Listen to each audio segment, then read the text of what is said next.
जानी चोर। एक बनिए के 3 बेटे थे। एक बार जब बनिया बीमार पड़ा तो उसने तीनों लड़कों को बुलाकर पूछा कि तुम लोग क्या करना पसंद करोगे, किस तरह की जिंदगी बिताओगे। बड़े लड़के ने कहा कि वह दुकान से गुजारा कर लेगा। छोटा बोला कि कोई अच्छा सा व्यापार कर लूंगा। लालू जो कि सबसे छोटा था बोला, मैं तो चोरी करूंगा। एक बार कहीं तगड़ा हाथ पड़ जाए तो वर्षों तक कुछ करने की जरूरत नहीं पड़ेगी। उसकी बात सुनकर बनिए को बहुत दुख हुआ। बोला, बेटे, चोरी करना आसान काम नहीं है। पकड़े गए तो मार मार कर भुर्ता बना दिया जाता है। उसके लिए अकल ही की बड़ी जरूरत है। लड़का बोला, इतना अकल तो मुझ में है, चाहे तो इम्तिहान ले सकते हैं। बनिए ने कहा, तो तुम्हें दिल्ली जाकर अकबर बादशाह का घोड़ा चुराना होगा, जिससे पिछले दिनों काबुला से मंगाया गया है। यदि 1 हफ्ते के अंदर तुम घोड़े को ले आए तो मुझे विश्वास हो जाएगा कि तुम्हारे में अकल की कमी नहीं है। अच्छा, यह कहकर लड़का उसी वक्त दिल्ली की ओर चल पड़ा। दिल्ली पहुंचकर पाया कि शहर के चारों तरफ कड़ा पहरा है। वह बाहर सड़क पर रुक गया और सोचने लगा कैसे अंदर चला जाए। कुछ देर बाद उसने एक नाई को आते देखा। पास आने पर पूछा, भाई कहाँ जा रहे हो? नाई ने बताया कि वह रोज हजामत करने शहर जाता है, यही उसका धंधा है। पूछा, तुम कौन हो? लड़का बोला कि मुझे जानी राम कहते हैं और मैं भी इस शहर में जाना चाहता हूँ। नाई ने बताया कि शहर के अंदर वही आदमी जा सकता है जो कुछ काम करता हो, फालतू आदमी को शहर में नहीं घुसने दिया जाता। सुनकर जानी राम सोचने लगा कैसे शहर में घुसा जाए।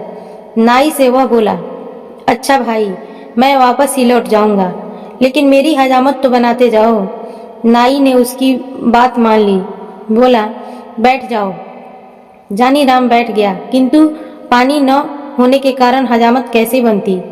तभी जानी राम ने दूर एक तालाब की ओर इशारा किया।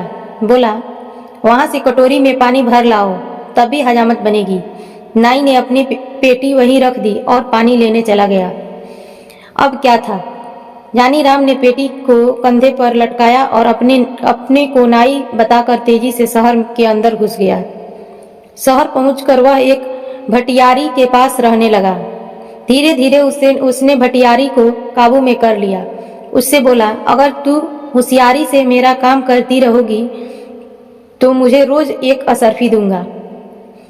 बुढ़िया राजी हो गई तो उसने बताया कि आज से मेरा नाम जानी चोर है।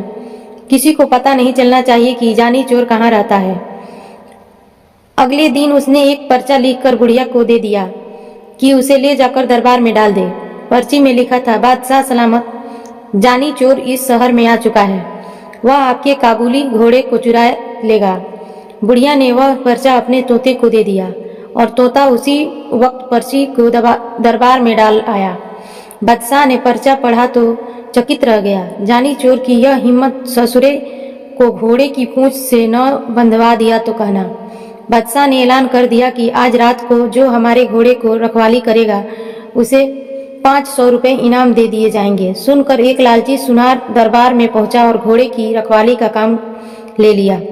बुढ़िया से जानी चोर को जब मालूम हुआ कि सुनार ने घोड़े की रखवाली की जिम्मेदारी ले ली है तो उसने बुढ़िया से पूछा, सुनार घर में कौन कौन है?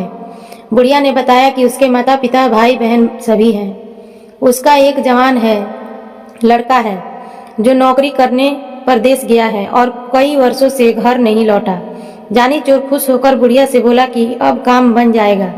तू लोहा, पित्तल और गिलट के कुछ टुकड़े जमा कर उसकी एक पोटली बना ले, बाहर से सुंदर रेशमी कपड़ा लपेट देना।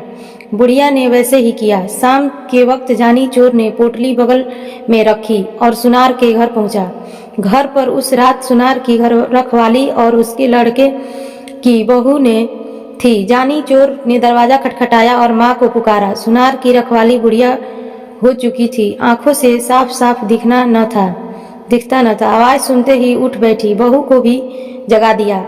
अरे मेरी सुमेर आ गया, बहू उठो, देख तो इतने दिनों के बाद सुमेर लौटा है। बहू भी उठ खड़ी हुई। माँ ने बेटे को गले लगाया, बोली, अब तो मेरी आवाज, रंग रूप सब कुछ बदल गया है मेरा लाल। हाँ माँ, बाहर 12 वर्ष में तो तुम भी बदली बदली सी लग रही हो। पास ही बहुत घूंघट काढ़े खड़ी थी। जानी चोर ने पिता के बारे में पूछा। मालूम हुआ कि वे आज पहरे पर गए हैं। शहर में जानी चोर आया। वह बादशाह के घोड़े को चुराना चाहता है। रात में बहू ने बढ़िया खाना खाकर उसे खिलाया। माँ अपने कमरे में सो गई। वह भी बहू के साथ कोठे पर जा पहुंचा। देर तक उन दोनों में बातचीत होती रही। अंत में बहू ने पूछा, अपने माता पिता के लिए तुम बहुत सा रुपया कमा कर लाए होंगे, मेरे लिए भी कुछ लाए हो? जानी चोर मुस्कुराया और पोटली को खनखनाता हुआ बोला, यह देखो, इस बार तुम्हारे लिए बहुत कुछ लाया हूँ। उन चीजों से भी बढ़कर है जो कि तुम अपने मायके से लाई हो। जरा लाना तो उन चीजों को इनके मुकाबले की है भी या नहीं। बहू बहुत प्रसन्न हुई। अपने सारे जेवर लाकर रख दिए। तभी उसे याद आया। बोली, अपना 9 लाखा हार तो मैं लाई नहीं, वह दूसरे कोठे पर रखा है। ठहरो, उसे भी लेकर आती हूँ। कहकर वह दूसरे कोठे पर जा पहुंची। जानी चोर ने सोचा कि भगवान ने उसे अच्छा मौका दिया है, इसे खोना नहीं चाहिए। उसने संदूक कच्ची उठाई और 4 दीवारी से कूदकर चौपट हो गया और सारा जेवर लाकर उसने भटियारी को सौंप दिया। अगले दिन घर लौटने पर जब सुनार को इस बात का पता चला तो उसकी बोलती बंद हो गई। कहाँ 500 के इनाम मिलने की खुशी थी और कहाँ हजारों की जपत हो पड़ी। उसने सोचा कि यह जानी चोर का ही काम है। वह रोता तड़पता बादशाह के दरबार में पहुंचा और अपनी कहानी सुनाई। सुनकर बादशाह को आश्चर्य हुआ। सोचने लगा, चोर ही नहीं, वह साथ साथ उस्ताद भी है। किस तरह उससे अपने घोड़े की रक्षा की जाए। दूसरे दिन फिर दरबार में चिट्ठी आ गिरी। इसमें भी घोड़े को चुराने की बात लिखी थी। चिट्ठी पढ़कर बादशाह ने घोड़े पर कड़ी निगरानी रखने को कह दिया। इनाम की राशि 500 से बढ़कर 1000 कर दी। इस बार घोड़े की रखवाली के लिए कोई तैयार न हुआ। लोग सोचने लगे, कहीं इनाम के चक्कर में मेरा घर का माल भी न चल जाए। किंतु शहर के कोतवाल से न रहा गया। वह मूछों पर ताव देता हुआ बोला, अब उस बदमाश को मैं देखूंगा, पकड़कर बांध न दिया तो कहना। जानी चोर ने भटियारी से फिर पता लगाया कि इस बार पहरे पर कोतवाल साहब आए हैं। उसने दुल्हन जैसे कपड़े पहन लिए और एक थाली में धूप बत्ती जलाकर मंदिर की ओर चल पड़ा। रास्ते में कुछ दूरी पर घुड़साल पड़ित थी, जहां घोड़े पर सवार हो कोतवाल साहब पहरा दे रहे थे। रात के समय एक सुंदर स्त्री को अपने पास से गुजरते हुए जब कोतवाल ने देखा तो रोक कर पूछा, इस आधी रात में किसकी पूजा करने आई हो? औरत घूंघट निकाल कर बोली, ठाकुर जी की पूजा करने आई हूँ।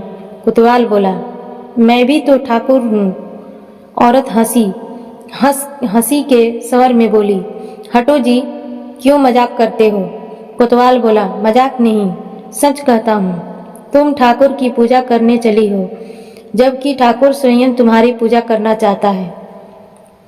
अच्छा, तो चलो वहां मंदिर में चलकर पूजा करना। ठाकुर खुशी से उछल पड़ा और अपने घोड़े को साथ लेकर मंदिर में चला गया।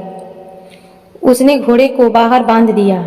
हथकड़ी, बेड़िया और बंदूक लेकर औरत के साथ मंदिर के आंगन में जाकर धमका। हथकड़ी बेड़िया को देखकर स्त्री ने पूछा, ठाकुर जी, यह सब क्या है?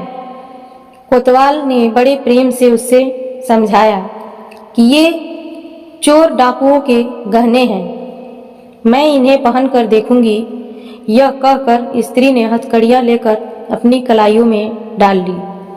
उसकी कलाइयों से हथकड़ियां निकालते हुए कोतवाल बोला, यह तुम्हारे पहनने की चीज नहीं है। तुम्हारी कोमल कलाइयां इससे बल खा जाएगी। स्त्री ने हट की, नहीं जी, मैं इन चीजों को पहन कर देखना चाहती हूँ कि कैसे पहनी जाती है। अच्छा, तो रुक जाओ, मैं तुम्हें दिखाता हूँ इन्हें कैसे पहना जाता है। जैसे जैसे मैं बताता जाऊं वैसे ही तुम मुझे पहनते जाना। कहकर उसने अपने हाथों से हथकड़ी और पैरों में बेड़ियां डलवा दी। फिर मुस्कुराते हुए बोला, देख लिया, इस तरह पहना जाता है, अब इन्हें खोल दो। कोतवाल की बात सुनकर स्त्री जोर से हंस दी। उसने अपनी नकली वेशभूषा को अलग किया और बंदूक उठाकर कोतवाल की छाती पर रख दी। पूजा करोगे? बरखुरदार, जानी चोर की पूजा करना क्या आसान समझा है। जानी चोर का रूप देखते ही कोतवाल के होश उड़ गए। गिड़गिड़ाता बोला, भाई इस बार माफ कर दो, आगे से कभी तुम्हारे आड़े न आऊंगा। किंतु जानी चोर कब सुनने वाला था। उसने कोतवाल को एक रस्सी में बांध लिया, उसके मुंह में कपड़ा ठूसकर घोड़े पर बैठाया और बादशाह के महल के आगे फेंक कर चपत हो गया। सवेरा होते ही शहर में हलचल मच गई। जानी चोर ने कोतवाल की वह दशा बनाई जो आज तक कभी न बनी थी। लोग जानी चोर को नाम से थर थर कांपने लगे। दवारियों को लगा कि अब उसके हाथों से घोड़े का बचना मुश्किल है। दाव लगने पर वह घोड़े को अवश्य ही उड़ा लेगा। दरबार में फिर पर्चा आ गिरा, जिसमें काबुली घोड़े को जल्दी से भागने की बात लिखी हुई थी।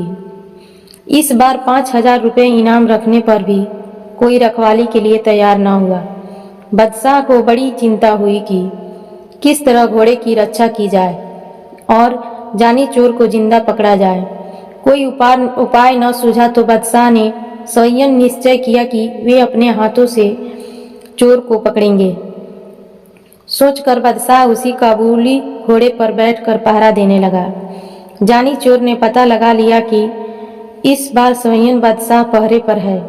वह एक बुढ़िया का रूप बनाकर मंदिर वाली सड़क पर जा बैठा और चक्की आगे रख अनाज पीसने लगा। सड़क के किनारे बुढ़िया को अनाज पीसते देख बादशाह ने पूछा, इस वक्त किसके लिए अनाज पीस रही हो? बुढ़िया हाँफती हुई बोली, क्या करूं सरकार, बुढ़ापा बहुत बुरा है और उससे भी बुरा चीज है गरीबी। दिन में मोहल्ले के बच्चे पगली कहकर चिढ़ाते हैं, इसलिए रात में यहाँ आकर काम करती हूँ। अभी अभी एक सिपाही आया था, पीसने के लिए गेहूं दे गया है, अभी आकर ले जाएगा। सुनकर बादशाह घोड़े से उतर पड़ा। पूछा, क्या नाम था उस सिपाही का? बुढ़िया ने माथे से पसीना पोंछा। बोली, नाम तो सरकार वह जानी कुछ बता रहा था। बादशाह को विश्वास हो गया कि वही जानी चोर है। उसने बुढ़िया से पूछा, वह कितने देर में लौटा कर आएगा? आता ही होगा सरकार। बादशाह ने सोचा, चोर को पकड़ने का इससे अच्छा मौका नहीं मिलेगा। वह बुढ़िया से बोला, तू मेरे कपड़े पहन ले और मुझे अपने कपड़े दे दे ताकि मैं उसे पकड़ लूं। वह सिपाही नहीं चोर है, मैं उसे पकड़कर बादशाह के पास ले जाऊंगा। बादशाह ने अपने कपड़े पहनाकर उसे मंदिर के आंगन में भेज दिया, साथ ही अपना काबुली घोड़ा भी उसके हवाले कर दिया। संयन उसने बुढ़िया के फटे पुराने कपड़े पहन लिए और सड़क के किनारे बैठकर चक्की घुमाने लगा। हाथ में घोड़ा आते ही जानी चोर फूला न समाया। वह तुरंत घोड़े पर चढ़ा और एड़ लगाते हुए बोला, बादशाह सलामत, तुम चक्की पीसते रहो। जानी चोर यह भागा। बादशाह ने आवाज सुनी तो कलेजा धक रह गया, हाथ से चक्की छूट गई। वाह रे जानी चोर, तू तो अकल का पुतला निकला।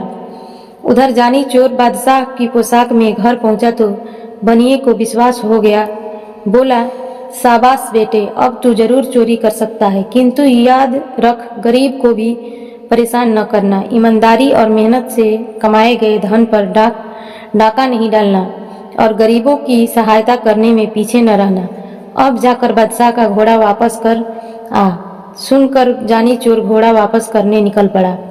आपको ये कहानी कैसी लगी नीचे कमेंट करके हमें ज़रूर बताइएगा। अगर आपको ये कहानी पसंद आई तो अपने दोस्तों को भी ज़रूर शेयर करें और ऐसी ही प्यारी कहानियाँ सुनने के लिए हमारे YouTube चैनल से जुड़े रहें। वीडियो अच्छा लगे तो सब्सक्राइब करें, लाइक करें एंड कमेंट करें।